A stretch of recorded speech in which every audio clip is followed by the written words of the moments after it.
మన ఒంగోలులో ఈ జ్వరాలు ఏంటంటారు? మీకు చిన్న ఇన్ఫర్మేషన్ చెప్తాను నేను. కరెక్ట్గా 10 సంవత్సరాల క్రితం ఇదే మాదిరిగా మన గ్రామంలో చాలా మంది జ్వరాల బారిన పడ్డారు. మీకు సరస్వర బాబు గారికి ఐడియా ఉంటుంది, పెద్దవారు కాబట్టి. బాబు గారు గుర్తుందా? కరెక్ట్గా 10 సంవత్సరాల క్రితం చికెన్ గినియా జ్వరాలని మనకి టీఆర్సీ కౌంటింగ్ అనేది పడిపోద్దండి. CRP counting పడిపోద్దంట. దానివల్ల మనకి బాడీలో విపరీతమైన నొప్పులు, వాపులు, పచ్చిపుండులాగా ఒళ్ళు ఉండడానికి కారణం. ఆ కౌంట్ని రేట్ చేసుకునే మెడిసిన్స్ వాడుకుంటే సరిపోద్ది. ప్రార్థనకి వెళ్ళే వాళ్ళకి వస్తుంది జ్వరం, ప్రార్థనకి వెళ్ళే వాళ్ళకి వస్తుంది జ్వరం. ఏంటంటారు?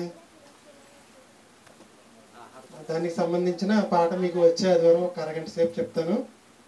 ఎవరో మిస్ అవ్వకండి. ఈరోజు నాకు పాట లేదు, అందుకని ప్రోమో చెప్పాను మీకు. ఎందుకు ఈ జ్వరాలు? దేవుని పని చేసే వాళ్ళకి వస్తుంది, చేయని వాళ్ళకి వస్తుంది. దేవుని పని బాగా చేసే వాళ్ళకి వస్తుంది, బాగా చేయని వాళ్ళకి వస్తుంది. అన్నిటికీ వస్తుంది, అందరికీ వస్తుంది. ఏంటి? ఏదో ఉంది నీటి. అదే మనం చెప్పేది. బోధకులందరికంటే జగన్ గారు ఎందుకు ఓడిపోయారని చెప్పమని ఎవరినన్ను అడగండి. గెలవాలి కదా అంటున్నారు ఈ రోజు కూడా. గెలవాలి కదా. శత్రువులందరికంటే విశేష జ్ఞానం ఉండాలి, బోధకులందరికంటే విశేష జ్ఞానమైన పాఠం వచ్చేదని చెప్తాను. ఏంటి జ్వరాలు?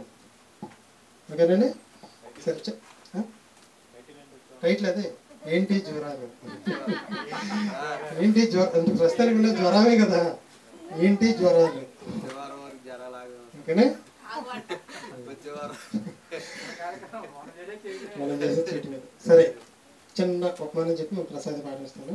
ప్రసాద్ గత కొంతకాలంగా బైబిల్కి సంబంధించి చాలా మంచి పాఠాలు చెప్తున్నారు, మీరు వింటున్నారు.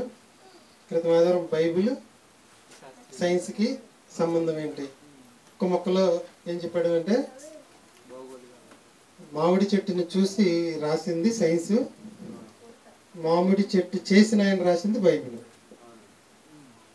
ఈ చెట్టు చూసి రాసిన ఆయన ఎప్పుడు కూడా బైబిల్ తప్పంటే సరిపడు కదా. ఈరోజు రెండో పాఠాన్ని కూడా వేస్తాడు. చిన్న పాఠం అంటే ఏంటంటే, మనం చిన్నపిల్లలకు ఏమి నేర్పించి పెంచాలి. General lesson. చిన్నపిల్లలకు దేవుని మాటలు, దేవుని పాటలతో పాటు ఇంకోటి ఏదో నేర్పించి పెంచాలి.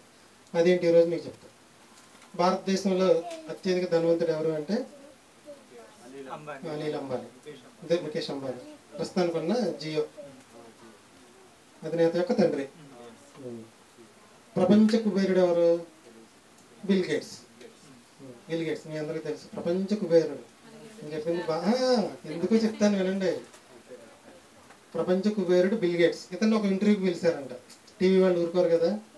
కానీ మీరు ఇంత ధనవంతులు అవ్వడానికి ప్రధాన కారణం మాకు ఒక్కటి చెప్పండి చాలా అన్నారు. ప్రపంచ కుబేరుడు అంటే సామాన్య విషయం కాదు. ఒకే ఒక్క విషయం అండి, అది మీకు చెప్తాను, మీ అందరితో నేను పంచుకుంటాను, అందరూ జాగ్రత్తగా వినండి అని చెప్పాడు. మేము స్వతహాగానే ధనవంతులము, అంటే ప్రపంచ ధనవంతులు కాదు. మేము ఎంత ధనం ఉన్నా మా కుటుంబం మొత్తం టిఫిన్ కానీ, లంచ్ కానీ, డిన్నర్ కానీ, టిఫిన్ కానీ, భోజనం కానీ, రాత్రి భోజనం కానీ ఒక్కసారి ఫ్యామిలీ మొత్తం కూర్చుని భోజనం చేస్తామండి అన్న. అబ్బో, ఫ్యామిలీ మొత్తం కూర్చుని భోజనం చేస్తే ఎంత కుబేర్లు అయిపోతారా అని అడిగింది ఆవిడ. చెప్పడం పూర్తవునేవండి, వినండి అన్నాడు. ఓకేనా. 3 మీల్స్లో ఏదో ఒకసారి మొత్తం ఫ్యామిలీ మొత్తం కూర్చుని భోజనం చేస్తాం. అదేనండి, భోజనం చేస్తే ఏమొస్తుందండి? ధనవంతులు ఎలా అవుతారంటుంది మళ్ళీ ఇవిడి. సరే చెప్తాను జాగ్రత్తగా. 3 టిఫిన్ కానీ, భోజనం కానీ, రాత్రి భోజనం కానీ ఏదో ఒక దాన్ని అందరం కలిసి కూర్చుని చేస్తాం. అందరం కలిసి కూర్చుని చేస్తాం. మా తాతగారు, మా మామగారు, మా అమ్మగారు, మా నాన్నగారు, పిల్లలు అందరం.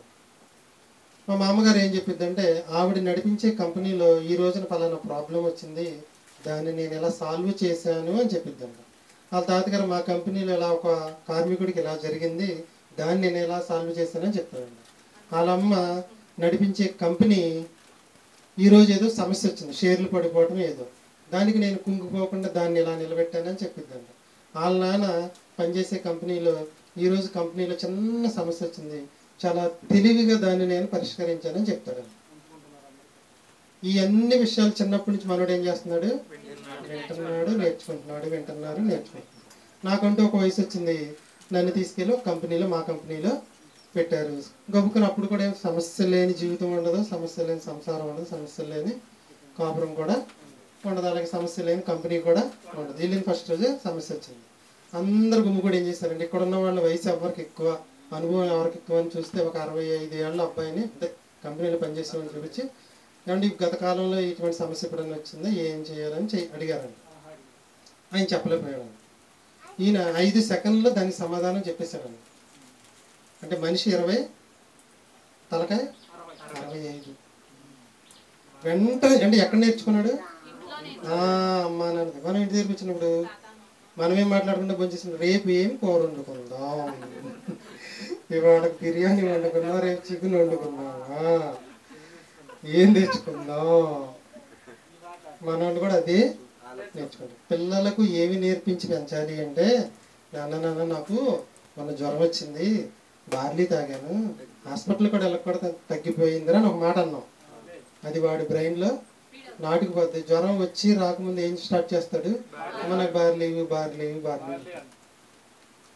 ఇటువంటి సమస్యలన్నీ నా జీవితం. ఇప్పుడు సరేశ్వరబాబు గారు కూడా పొలం అమ్మి చాలా కష్టపడ్డారు, దాన్ని మళ్ళీ తీసుకోవడానికి చాలా డబ్బులు కూడా ఖర్చు పెట్టారు. అది ఏం చేయాలి? పిల్లలతో పంచుకోవాలి. పంచుకుంటే భవిష్యత్తులో అలాంటి తప్పు వాళ్ళు చేయకుండా ఉంటారు.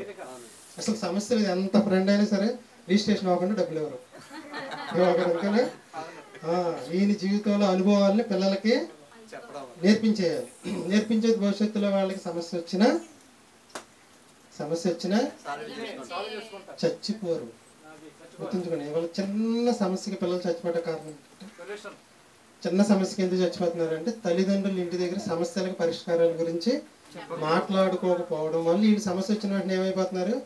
చావే సమస్యకు పరిష్కారం అని చచ్చిపోతున్నారు. కాబట్టి చిన్న పిల్లలకు ఏమి నేర్పించి పెంచాలి అంటే, జీవితంలో మీ జీవితంలో వచ్చే సమస్యలు వాళ్ళకి చెప్పి, దాన్ని మీరు ఎలా పరిష్కరించుకున్నారో చెప్పి, భవిష్యత్తులో మీకు కూడా సమస్యలు వస్తాయని చెప్పి, వాటిని కూడా పరిష్కరించుకోవాలని చెప్పి పెంచితే మీ పిల్లలు భవిష్యత్తులో బిల్ గేట్స్ అంత ధనవంతులు అవ్వకపోయినా ఆత్మహత్య అనేది చేసుకొని. గుర్తుంచుకోండి, ఆత్మహత్య జోలికి కోరు. మా నాన్నగారు ఇన్ని సాధించారు, నేను ఈ చిన్న సమస్యను సాధించలేనా అని సమస్యకు ఎదురెళ్తారు.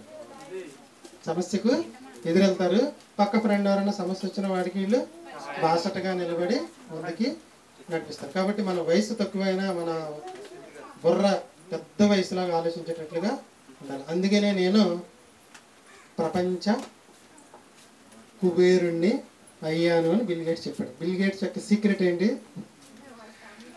ఫ్యామిలీతో ఒక మీల్ తినేటప్పుడు వాళ్ళు మాట్లాడుకున్న కష్టాలు, సమస్యలకు పరిష్కారాలు విని ఆయన అంతటి గొప్పవాడు అయ్యాడు. కాబట్టి మన పిల్లలకు మనం ఏం నేర్పించి పెంచాలి అంటే, మనకి జీవితంలో ఎదురయ్యే సమస్యల్ని మనం ఎలా పరిష్కరించామో వాళ్ళకి నేర్పించి పెంచితే భవిష్యత్తులో మంచి ప్రయోజకులు. ప్రసాద్ వచ్చి 3వ పాఠాన్ని వివరిస్తారు. అందరూ శ్రద్ధగా ఉండాలని కోరుకుంటున్నాను.